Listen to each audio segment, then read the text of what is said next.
You've identified 7 archetypes, which you call them the 7 deadly signals.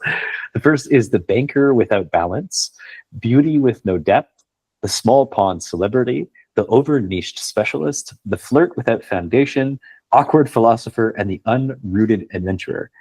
And you said within this article, your future partner will experience all of you, not just the curated highlight reel you show the world. So can you add like a little bit of color on, I guess, where did those archetypes come from? Have you been discovering other learnings within your exploration? Well, yeah, I mean, tons of other learnings for sure. But the archetypes are kind of just to illustrate the point that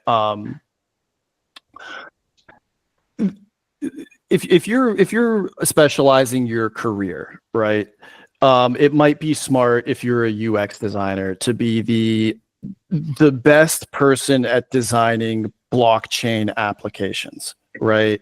And it's like, I can be a little weak in other areas, but as long as I am the #1 person at this very specific thing, I will always be employable and I will always be able to command a high salary, because at this one thing that people need, there's no one better than me.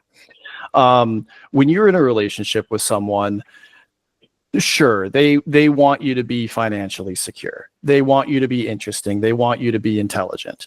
But those are thresholds for people, and you have to pass every threshold to have that person want to be with you, if they're a match for you on those things.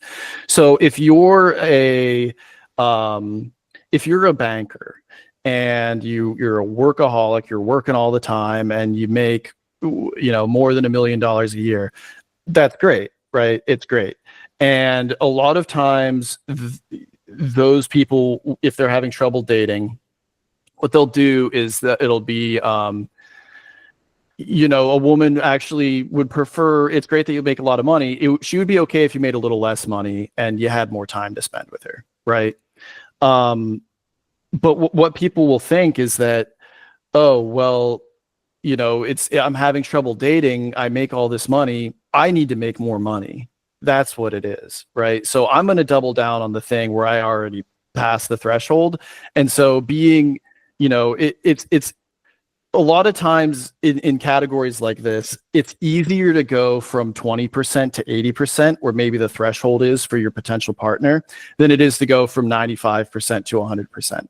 And on the metric where we're talking about 95 to 100%, you already crossed the 80% threshold. So if